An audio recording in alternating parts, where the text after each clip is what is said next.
ಓಂ ಶಾಂತಿ. ಇಂದು ಪ್ರಾತಃ ಮುರಳಿ ದಿನಾಂಕ 20 ಜೂನ್ 2025. ಮಧುರ ಮಕ್ಕಳೇ, ತಂದೆಯ ಪ್ರೀತಿಯನ್ನು ಪಡೆಯಬೇಕೆಂದರೆ ಆತ್ಮಾಭಿಮಾನಿಯಾಗಿ ಕುಳಿತುಕೊಳ್ಳಿ. ತಂದೆಯಿಂದ ನಾವು ಸ್ವರ್ಗದ ಆಸ್ತಿಯನ್ನು ತೆಗೆದುಕೊಳ್ಳುತ್ತಿದ್ದೇವೆಂಬ ಖುಷಿಯಲ್ಲಿರಿ. ಪ್ರಶ್ನೆ: ಸಂಗಮಯುಗದಲ್ಲಿ ನೀವು ಬ್ರಾಹ್ಮಣರಿಂದ ಫರಿಷ್ಠೆಗಳಾಗಲು ಯಾವ ಗುಪ್ತ ಪರಿಶ್ರಮ ಪಡುತ್ತೀರಿ? ಉತ್ತರ: ನೀವು ಬ್ರಾಹ್ಮಣರಿಗೆ ಪವಿತ್ರರಾಗುವ ಗುಪ್ತ ಪರಿಶ್ರಮವನ್ನು ಪಡಬೇಕಾಗುತ್ತದೆ.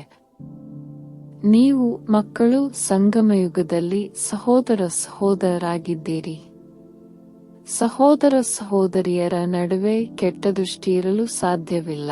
ಸ್ತ್ರೀ ಪುರುಷರು ಜೊತೆಯಲ್ಲಿರುತ್ತಾ ಇಬ್ಬರು ತಮ್ಮನ್ನು ಬ್ರಹ್ಮಕುಮಾರಿಯರೆಂದು ತಿಳಿಯುತ್ತೀರಿ. ಈ ಸ್ಮೃತಿಯಿಂದ ಯಾವಾಗ ಸಂಪೂರ್ಣ ಪವಿತ್ರರಾಗುವಿರೋ ಆಗ ಫರಿಷ್ಠೆಗಳಾಗುವಿರಿ. ಓಂ ಶಾಂತಿ. ಮಧುರಾತಿ ಮಧುರ ಮಕ್ಕಳೇ, ತಮ್ಮನ್ನು ಆತ್ಮವೆಂದು ತಿಳಿದು ಇಲ್ಲಿ ಕುಳಿತುಕೊಳ್ಳಿ. ಈ ರಹಸ್ಯವನ್ನು ನೀವು ಮಕ್ಕಳು ಸಹ ತಿಳಿಸಿಕೊಡಬೇಕಾಗಿದೆ. ಆತ್ಮಾಭಿಮಾನಿಯಾಗಿ ಕುಳಿತುಕೊಳ್ಳುತ್ತೀರೆಂದರೆ ತಂದೆಯ ಜೊತೆ ಪ್ರೀತಿಯಿರುವುದು. ತಂದೆಯು ನಮಗೆ ರಾಜಯೋಗವನ್ನು ಕಲಿಸುತ್ತಾರೆ. ಅವರಿಂದ ನಾವು ಸ್ವರ್ಗದ ಆಸ್ತಿಯನ್ನು ತೆಗೆದುಕೊಳ್ಳುತ್ತಿದ್ದೇವೆ. ಇಡೀ ದಿನ ಈ ನೆನಪು ಬುದ್ಧಿಯಲ್ಲಿರಲಿ. ಇದರಲ್ಲಿಯೇ ಪರಿಶ್ರಮವಿದೆ. ಇದನ್ನು ಮತ್ತೆ ಮತ್ತೆ ಮರೆತು ಹೋಗುವ ಕಾರಣ ಖುಷಿಯೂ ಸಹ ಇಳಿದು ಹೋಗುತ್ತದೆ. ತಂದೆಯು ಎಚ್ಚರಿಕೆ ಕೊಡುತ್ತಾರೆ: ಮಕ್ಕಳೇ, ದೇಹಿ ಅಭಿಮಾನಿಯಾಗಿ ಕುಳಿತುಕೊಳ್ಳಿ, ತಮ್ಮನ್ನು ಆತ್ಮನೆಂದು ತಿಳಿಯಿರಿ.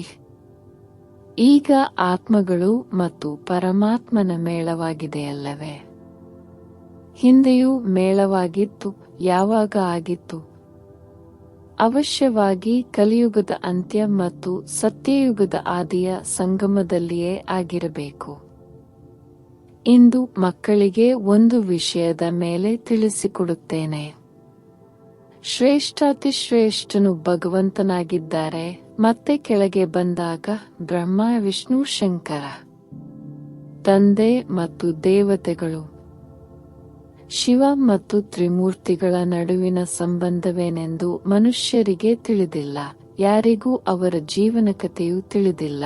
ತ್ರಿಮೂರ್ತಿಗಳ ಚಿತ್ರವು ಹೆಸರುವಾಸಿಯಾಗಿದೆ. ಈ ಮೂವರು ದೇವತೆಗಳಾಗಿದ್ದಾರೆ. ಕೇವಲ ಮೂವರದಷ್ಟೇ ಧರ್ಮವಿರುತ್ತದೆ. ದೇವತಾಧರ್ಮವಂತೂ ದೊಡ್ಡದಾಗಿರುತ್ತದೆ. ಇವರು ಸೂಕ್ಷ್ಮವತನವಾಸಿಗಳು. ಅವರಿಗಿಂತಲೂ ಮೇಲೆ ಶಿವತಂದೆ ಇದ್ದಾರೆ. ಬ್ರಹ್ಮ ಮತ್ತು ವಿಷ್ಣು ಮುಖ್ಯವಾಗಿದ್ದಾರೆ ಅಂದಾಗ ಈಗ ತಂದೆಯು ತಿಳಿಸುತ್ತಾರೆ: ಬ್ರಹ್ಮ ಸೋ ವಿಷ್ಣು, ವಿಷ್ಣು ಸೋ ಬ್ರಹ್ಮ ಹೇಗಾಗುತ್ತಾರೆ ಎಂಬ ವಿಷಯವನ್ನು ನೀವು ಕೊಡಬೇಕಾಗಿದೆ. ಹೇಗೆ ನಾವು ಶೂದ್ರರಿಂದ ಬ್ರಾಹ್ಮಣರು, ಬ್ರಾಹ್ಮಣರಿಂದ ದೇವತೆಗಳೆಂದು ನೀವು ಹೇಳುತ್ತೀರೋ ಹಾಗೆಯೇ ಇವರು ಸಹ ಬ್ರಹ್ಮನಿಂದ ವಿಷ್ಣು, ವಿಷ್ಣುವಿನಿಂದ ಬ್ರಹ್ಮ. ಇದಕ್ಕೆ ಅವರು ಆತ್ಮವೇ ಪರಮಾತ್ಮ, ಪರಮಾತ್ಮನೇ ಆತ್ಮ ಎಂದು ಹೇಳಿಬಿಡುತ್ತಾರೆ. ಇದು ತಪ್ಪಾಗಿದೆ. ಇದು ಸಾಧ್ಯವೇ ಇಲ್ಲ. ಆದ್ದರಿಂದ ಈ ವಿಷಯದ ಮೇಲೆ ಬಹಳ ಚೆನ್ನಾಗಿ ತಿಳಿಸಿಕೊಡಬೇಕಾಗಿದೆ. ಪರಮಾತ್ಮನು ಕೃಷ್ಣನು ತನುವಿನಲ್ಲಿ ಬಂದಿದ್ದಾರೆಂದು ಕೆಲವರು ಹೇಳುತ್ತಾರೆ. ಕೃಷ್ಣನಲ್ಲಿ ಒಂದು ವೇಳೆ ಬಂದಿದ್ದರೆ ಬ್ರಹ್ಮನ ಪಾತ್ರವೇ ಅಲ್ಲಿ ಸಮಾಪ್ತಿಯಾಗಿ ಬಿಡುತ್ತದೆ. ಕೃಷ್ಣನಂತೂ ಸತ್ಯಯುಗದ ಮೊದಲ ರಾಜಕುಮಾರನಾಗಿದ್ದಾನೆ. ತಂದೆಯು ಬಂದು ಪತಿತರನ್ನು ಪಾವನ ಮಾಡಲು ಅಲ್ಲೇನು ಪತಿತರಿರುವರೇನು? ಇದು ಸಂಪೂರ್ಣ ತಪ್ಪಾಗಿದೆ. ಈ ಮಾತುಗಳನ್ನು ಸಹ ಮಹಾರಥಿ ಸೇವಾದಾರಿ ಮಕ್ಕಳೇ ಅರಿತುಕೊಳ್ಳುತ್ತಾರೆ. ಮತ್ಯಾರ ಬುದ್ಧಿಯಲ್ಲಿಯೂ ಕುಳಿತುಕೊಳ್ಳುವುದಿಲ್ಲ. ಈ ವಿಷಯವು ಬಹಳ ಫಸ್ಟ್ ಕ್ಲಾಸ್ ಆಗಿದೆ. ಬ್ರಹ್ಮನಿಂದ ವಿಷ್ಣು, ವಿಷ್ಣುವಿನಿಂದ ಬ್ರಹ್ಮ ಹೇಗಾಗುತ್ತಾರೆ? ಅವರ ಜೀವನಕಥೆಯನ್ನು ತಿಳಿಸುತ್ತೇವೆ, ಏಕೆಂದರೆ ಇವರ ನಡುವೆ ಸಂಬಂಧವಿದೆ. ನೀವು ಈ ವಿಷಯದಿಂದಲೇ ಆರಂಭಿಸಬೇಕಾಗಿದೆ. 1 ಸೆಕೆಂಡಿನಲ್ಲಿ ಬ್ರಹ್ಮನಿಂದ ವಿಷ್ಣುವಾಗುವರು, ಆದರೆ ವಿಷ್ಣುವಿನಿಂದ ಬ್ರಹ್ಮನಾಗುವುದರಲ್ಲಿ 84 ಜನ್ಮಗಳು ಹಿಡಿಸುತ್ತವೆ. ಇವು ಬಹಳ ತಿಳಿದುಕೊಳ್ಳುವ ಮಾತುಗಳಾಗಿವೆ. ನೀವೀಗ ಬ್ರಾಹ್ಮಣ ಕುಲದವರಾಗಿದ್ದೀರಿ. ಪ್ರಜಾಪಿತ ಬ್ರಾಹ್ಮಣ ಕುಲವು ಎಲ್ಲಿಂದ ಬಂದಿತು? ಪ್ರಜಾಪಿತ ಬ್ರಹ್ಮನಿಂದ ಹೊಸ ಪ್ರಪಂಚವಾಗಬೇಕಲ್ಲವೇ? ಸತ್ಯಯುಗವು ಹೊಸ ಪ್ರಪಂಚವಾಗಿದೆ. ಅಲ್ಲಿ ಪ್ರಜಾಪಿತ ಬ್ರಹ್ಮನಿರುವುದಿಲ್ಲ ಮತ್ತು ಕಲಿಯುಗದಲ್ಲಿಯೂ ಇರುವುದಿಲ್ಲ. ಅವರು ಸಂಗಮಯುಗದಲ್ಲಿರುತ್ತಾರೆ. ನೀವೀಗ ಸಂಗಮಯುಗದಲ್ಲಿದ್ದೀರಿ. ನೀವು ಶೂದ್ರರಿಂದ ಬ್ರಾಹ್ಮಣರಾಗಿದ್ದೀರಿ. ತಂದೆಯು ಬ್ರಹ್ಮರವರನ್ನು ದತ್ತು ಮಾಡಿಕೊಂಡಿದ್ದಾರೆ. ಶಿವತಂದೆಯು ಇವರನ್ನು ಹೇಗೆ ರಚಿಸಿದ್ದರೆಂಬುದನ್ನು ಯಾರೂ ತಿಳಿದುಕೊಂಡಿಲ್ಲ. ತ್ರಿಮೂರ್ತಿಯಲ್ಲಿ ರಚಯಿತ ಶಿವನ ಚಿತ್ರವೇ ಇಲ್ಲ ಅಂದ ಮೇಲೆ ಸರ್ವಶ್ರೇಷ್ಠ ಭಗವಂತನಾಗಿದ್ದಾರೆ, ಉಳಿದೆಲ್ಲವೂ ಅವರ ರಚನೆಯಾಗಿದೆ ಎಂಬುದು ಹೇಗೆ ತಿಳಿಯುತ್ತದೆ? ಇದು ಬ್ರಾಹ್ಮಣ ಸಂಪ್ರದಾಯವಾಗಿದೆ ಅಂದಾಗ ಅವಶ್ಯವಾಗಿ ಪ್ರಜಾಪಿತನು ಬೇಕು. ಅವರು ಕಲಿಯುಗದಲ್ಲಿರಲು ಸಾಧ್ಯವಿಲ್ಲ, ಸತ್ಯಯುಗದಲ್ಲಿಯೂ ಇರುವುದಿಲ್ಲ. ಬ್ರಾಹ್ಮಣ ದೇವಿ ದೇವತಾಯ ನಮಃ ಎಂದು ಗಾಯನ ಮಾಡಲಾಗುತ್ತದೆ ಅಂದಾಗ ಬ್ರಾಹ್ಮಣರು ಎಲ್ಲಿಯವರು ಮತ್ತು ಪ್ರಜಾಪಿತ ಬ್ರಹ್ಮನು ಎಲ್ಲಿಯವರಾಗಿದ್ದಾರೆ? ಅವಶ್ಯವಾಗಿ ಸಂಗಮಯುಗದವರೆಂದೇ ಹೇಳಲಾಗುತ್ತದೆ. ಇದು ಪುರುಷೋತ್ತಮ ಸಂಗಮಯುಗವಾಗಿದೆ. ಈ ಸಂಗಮಯುಗದ ವರ್ಣವು ಯಾವುದೇ ಶಾಸ್ತ್ರಗಳಲ್ಲಿಲ್ಲ. ಕೌರವರು ಮತ್ತು ಪಾಂಡವರು ಸಂಗಮಯುಗದಲ್ಲಿಯೇ ಇದ್ದಾರೆ. ನೀವು ಪಾಂಡವರು ಕಲಿಯುಗದಲ್ಲಿಲ್ಲ. ಕೌರವರು ಮತ್ತು ಪಾಂಡವರು ಸಂಗಮಯುಗದಲ್ಲಿಯೇ ಇದ್ದಾರೆ. ನೀವು ಪಾಂಡವರು ಸಂಗಮಯುಗಿಗಳಾಗಿದ್ದೀರಿ ಮತ್ತು ಕೌರವರು ಕಲಿಯುಗಿಗಳಾಗಿದ್ದಾರೆ. ಗೀತೆಯಲ್ಲಿಯೂ ಭಗವಾನ್ ವಾಚವಿದೆಯಲ್ಲವೇ?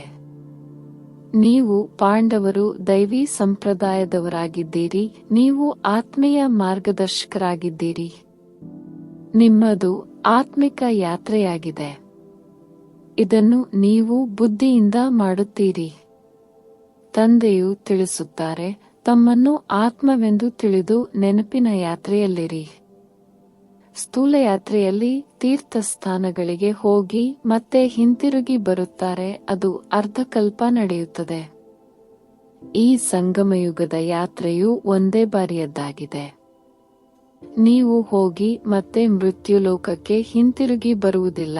ಪವಿತ್ರರಾಗಿ ನೀವು ಪವಿತ್ರ ಪ್ರಪಂಚದಲ್ಲಿ ಬರಬೇಕಾಗಿದೆ. ಆದ್ದರಿಂದ ನೀವು ಪವಿತ್ರರಾಗುತ್ತಿದ್ದೀರಿ.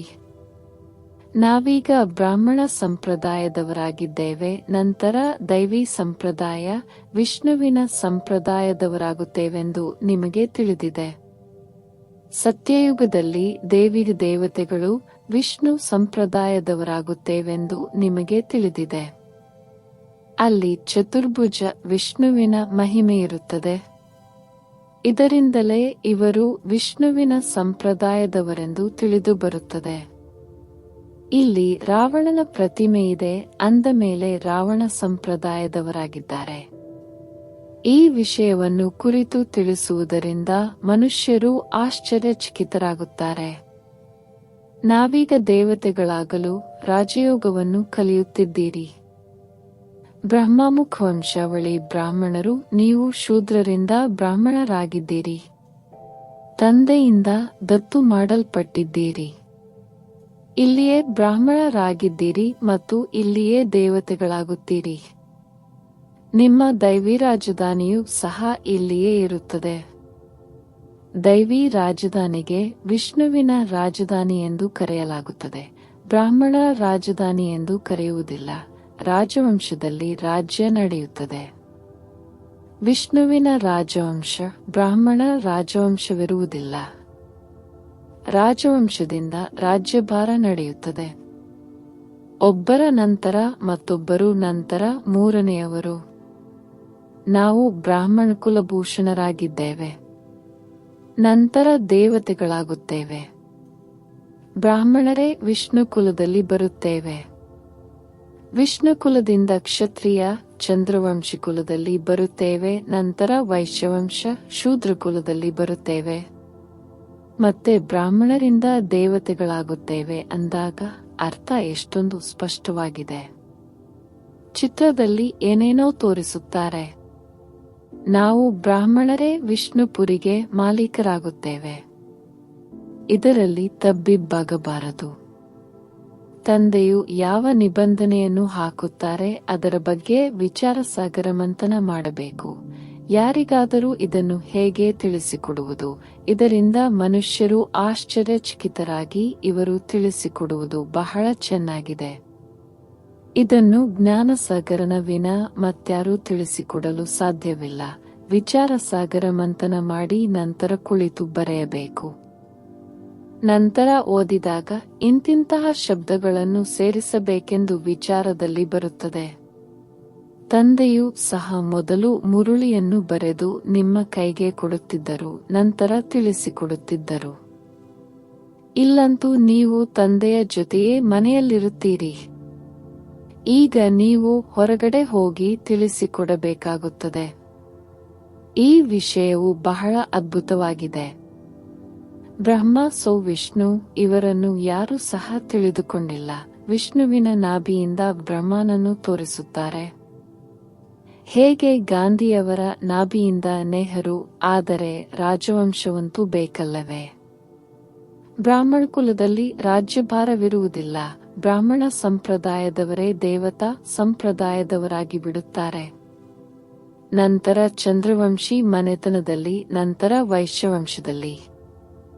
ಹೀಗೆ ಪ್ರತಿಯೊಂದು ವಂಶಗಳು ನಡೆಯುತ್ತದೆಯಲ್ಲವೇ? ಸತ್ಯಯುಗದಲ್ಲಿ ನಿರ್ವಿಕಾರಿ ಪ್ರಪಂಚ, ಕಲಿಯುಗದಲ್ಲಿ ವಿಕಾರಿ ಪ್ರಪಂಚ. ಇವೆರಡು ಅಕ್ಷರವೂ ಸಹ ಯಾರ ಬುದ್ಧಿಯಲ್ಲಿಯೂ ಇಲ್ಲ.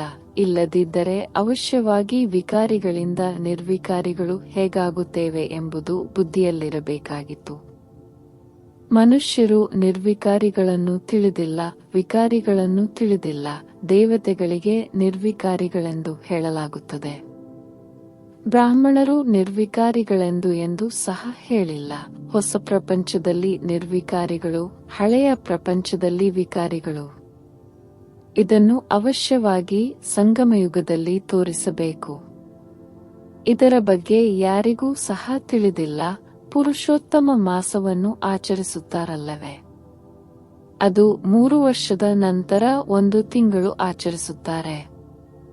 ನಿಮ್ಮದು 5000 ವರ್ಷಗಳ ನಂತರ ಒಂದು ಸಂಗಮಯುಗ ಬರುತ್ತದೆ. ಮನುಷ್ಯಾತ್ಮ ಮತ್ತು ಪರಮಾತ್ಮನನ್ನು ಯಥಾರ್ಥವಾಗಿ ತಿಳಿದುಕೊಂಡಿಲ್ಲ. ಕೇವಲ ಪ್ರಕಾಶಮಾನವಾಗಿ ಹೊಳೆಯುತ್ತಿರುವ ನಕ್ಷತ್ರವಾಗಿದೆ ಎಂದು ಹೇಳುತ್ತಾರೆ. ರಾಮಕೃಷ್ಣ ಪರಮಹಂಸರ ಶಿಷ್ಯ ವಿವೇಕಾನಂದ ಹೇಳುತ್ತಿದ್ದರು, ನಾನು ಗುರುವಿನ ಮುಂದೆ ಕುಳಿತಿದ್ದೇನು, ಗುರುವಿನ ಧ್ಯಾನವನ್ನು ಮಾಡುತ್ತಾರಲ್ಲವೇ? ಅವನಿಗೆ ಜ್ಯೋತಿಯ ಸಾಕ್ಷಾತ್ಕಾರವಾಯಿತೆಂದು ತೋರಿಸುತ್ತಾರೆ. ಈಗ ತಂದೆಯು ಹೇಳುತ್ತಾರೆ, ನನ್ನೊಬ್ಬನನ್ನೇ ನೆನಪು ಮಾಡಿ. ಧ್ಯಾನದ ಮಾತೇನಿಲ್ಲ, ಗುರುವಿನ ನೆನಪು ಇದ್ದೇ ಇರುತ್ತದೆ. ನೆನಪನ್ನು ಮಾಡುವ ಸಲುವಾಗಿ ಕುಳಿತುಕೊಳ್ಳುವುದರಿಂದ ನೆನಪು ಬರುತ್ತದೆಯೇನು? ಇವರು ಭಗವಂತನಾಗಿದ್ದಾರೆ ಎಂಬುದು ಅವರಿಗೆ ಗುರುವಿನಲ್ಲಿ ಭಾವನೆ ಇತ್ತು. ಅವರ ಆತ್ಮವು ಹೊರಬಂದು ನನ್ನಲ್ಲಿ ಸೇರಿಕೊಂಡಿತು ಎಂಬುದನ್ನು ನೋಡಿದರು. ಅವರ ಆತ್ಮವು ಎಲ್ಲಿ ಹೋಗಿ ಕುಳಿತುಕೊಂಡಿತು, ನಂತರ ಏನಾಯಿತು, ಎಲ್ಲಿಯೂ ಸಹ ವರ್ಣನೆಯಿಲ್ಲ. ಕೇವಲ ನನಗೆ ಭಗವಂತನ ಸಾಕ್ಷಾತ್ಕಾರವಾಯಿತೆಂದು ಖುಷಿಯಾಯಿತು. ಭಗವಂತ ಯಾರಾಗಿದ್ದಾರೆ ಎಂಬುದನ್ನು ತಿಳಿದುಕೊಂಡಿಲ್ಲ. ಏಣಿ ಚಿತ್ರದ ಬಗ್ಗೆ ತಿಳಿಸಿಕೊಡಿ ಎಂದು ತಂದೆಯು ತಿಳಿಸುತ್ತಾರೆ. ಇದು ಭಕ್ತಿ ಮಾರ್ಗವಾಗಿದೆ. ಒಂದು ಭಕ್ತಿಯ ದೋಣಿ, ಮತ್ತೊಂದು ಜ್ಞಾನದ ದೋಣಿ ಎಂಬುದು ನಿಮಗೆ ತಿಳಿದಿದೆ. ಜ್ಞಾನವೇ ಬೇರೆ, ಭಕ್ತಿಯೇ ಬೇರೆಯಾಗಿದೆ. ನಾನು ನಿಮಗೆ ಕಲ್ಪದ ಹಿಂದೆ ಜ್ಞಾನವನ್ನು ಕೊಟ್ಟಿದ್ದೆನು, ವಿಶ್ವದ ಮಾಲೀಕರನ್ನಾಗಿ ಮಾಡಿದ್ದೆನು ಎಂದು ತಂದೆಯು ಹೇಳುತ್ತಾರೆ. ಈಗ ನೀವು ಎಲ್ಲಿದ್ದೀರಿ, ಹೇಗೆ ಅನ್ಯವಂಶಗಳು, ವೃಕ್ಷವು ಹೇಗೆ ವೃದ್ಧಿಯಾಯಿತು ಎಂಬುದು ನೀವು ಮಕ್ಕಳ ಬುದ್ಧಿಯಲ್ಲಿ ಎಲ್ಲದರ ಜ್ಞಾನವಿದೆ. ಹೇಗೆ ಹೂಗುಚ್ಛವಿರುತ್ತದೆಯಲ್ಲವೇ? ಈ ಸೃಷ್ಟಿರೂಪಿ ವೃಕ್ಷವು ಸಹ ಹೂಗುಚ್ಛವಾಗಿದೆ. ಮಧ್ಯದಲ್ಲಿ ನಿಮ್ಮ ಧರ್ಮ, ಇದರ ನಂತರ 3 ಧರ್ಮಗಳು ಹುಟ್ಟಿಕೊಳ್ಳುತ್ತವೆ, ನಂತರ ಇದರಿಂದ ವೃದ್ಧಿಯಾಗುತ್ತದೆ. ಈ ವೃಕ್ಷವನ್ನು ಸಹ ನೆನಪು ಮಾಡಬೇಕು. ಎಷ್ಟೊಂದು ರೆಂಬೆ ಕೊಂಬೆಗಳು ಮುಂತಾದವು ಹೊರಬರುತ್ತವೆ. ಕೊನೆಯಲ್ಲಿ ಬರುವವರ ಮಾನ್ಯತೆ ಹೆಚ್ಚಾಗಿರುತ್ತದೆ. ಆಲದ ಮರಕ್ಕೆ ಮೂಲಬೇರು ಇರುವುದಿಲ್ಲ, ಉಳಿದೆಲ್ಲದರ ಮೇಲೆ ವೃಕ್ಷವು ನಿಂತಿರುತ್ತದೆ. ದೇವಿ ದೇವತಾ ಧರ್ಮವು ಸಮಾಪ್ತಿಯಾಗಿ ಬಿಟ್ಟಿದೆ, ಸಂಪೂರ್ಣವಾಗಿ ಕಾಣೆಯಾಗಿದೆ. ಭಾರತವಾಸಿಗಳು ತಮ್ಮ ಧರ್ಮವನ್ನು ತಿಳಿದುಕೊಂಡಿಲ್ಲ. ಮತ್ತೆಲ್ಲ ಧರ್ಮದವರು ತಮ್ಮ ತಮ್ಮ ಧರ್ಮವನ್ನು ತಿಳಿದಿದ್ದಾರೆ, ತಮ್ಮ ಧರ್ಮವನ್ನು ಒಪ್ಪುವುದಿಲ್ಲವೆಂದು ಹೇಳುತ್ತಾರೆ. ಮುಖ್ಯವಾಗಿ 4 ಧರ್ಮಗಳಿವೆ, ಉಳಿದೆಲ್ಲವೂ ಚಿಕ್ಕ ಚಿಕ್ಕದಾದ ಅನೇಕ ಧರ್ಮಗಳಿವೆ. ಈ ವೃಕ್ಷ ಮತ್ತು ಸೃಷ್ಟಿಚಕ್ರವನ್ನು ಈಗ ನೀವು ತಿಳಿದುಕೊಂಡಿದ್ದೀರಿ.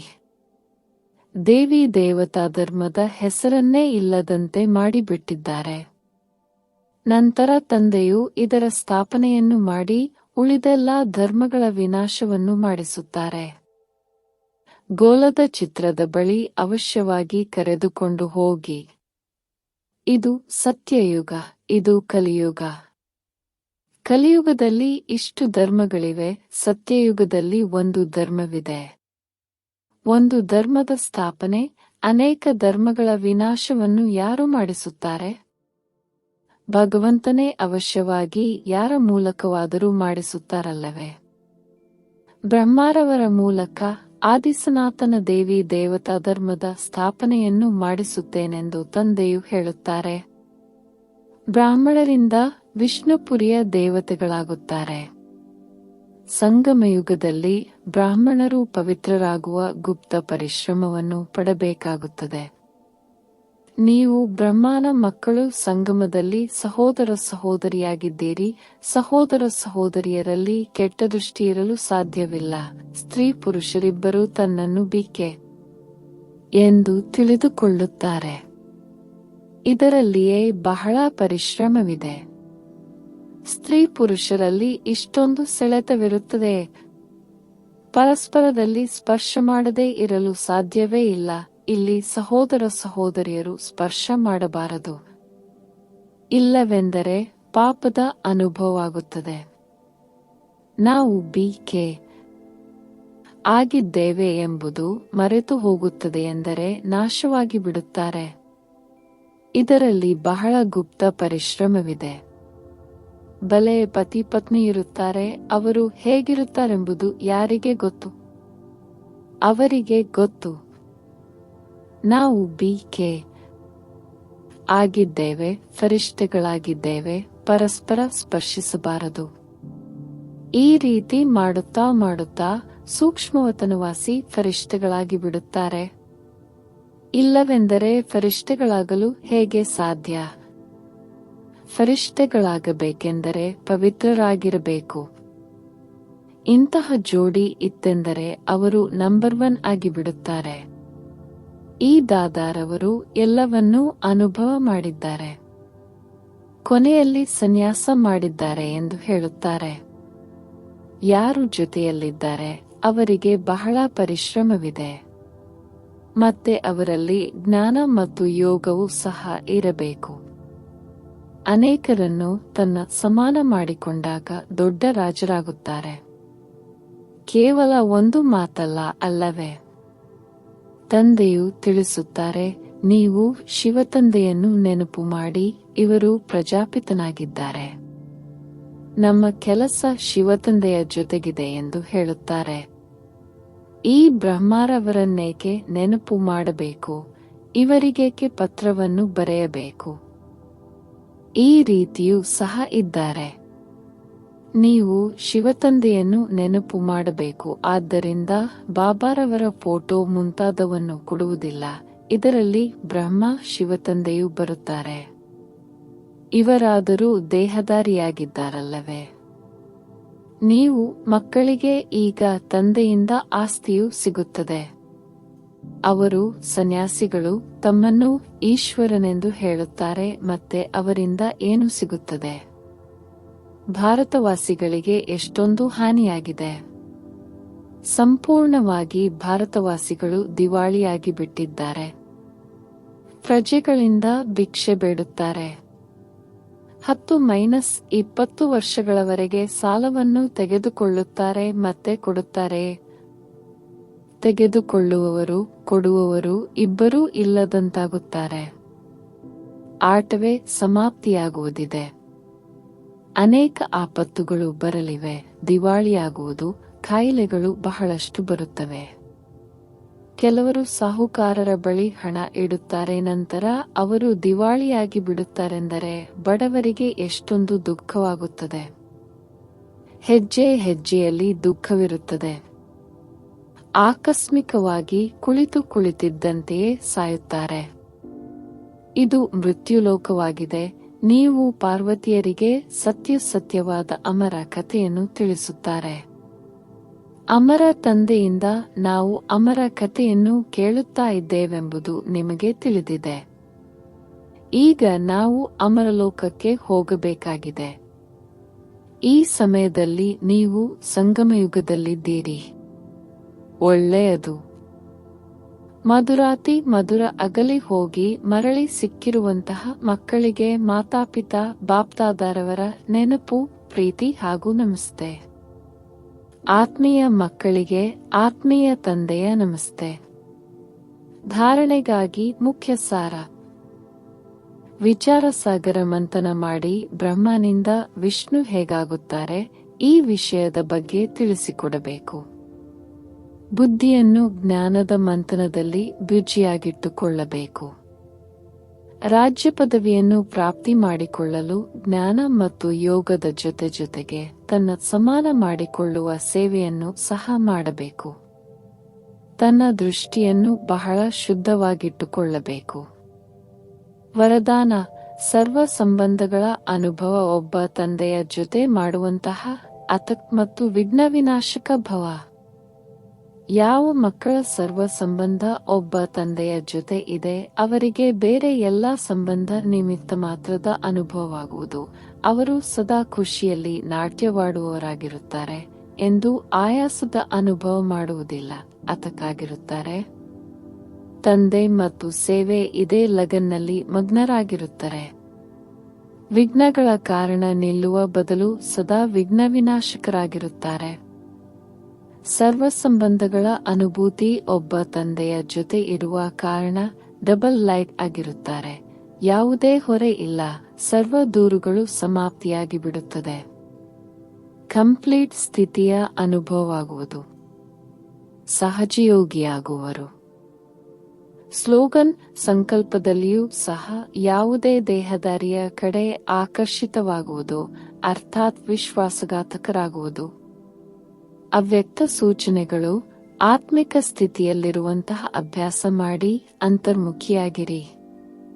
ಹೇಗೆ ಅಂತರಿಕ್ಷಯಾನಿಗಳು ಮೇಲೆ ಇರುವ ಕಾರಣ ಇಡೀ ಪೃಥ್ವಿಯ ಎಲ್ಲಿಯ ಚಿತ್ರವನ್ನು ತೆಗೆಯಬೇಕು ಎಂದರೂ ತೆಗೆಯಬಹುದು, ಅದೇ ರೀತಿ ಸೈಲೆನ್ಸ್ನ ಶಕ್ತಿಯಿಂದ ಅಂತರ್ಮುಖಿಯಾನದಿಂದ ಮನಸ ಶಕ್ತಿಗಳ ಮೂಲಕ ಯಾವುದೇ ಆತ್ಮನನ್ನು ಚರಿತ್ರವಂತನಾಗುವ ಶ್ರೇಷ್ಠ ಆತ್ಮನಾಗುವ ಪ್ರೇರಣೆ ಕೊಡಬಹುದು.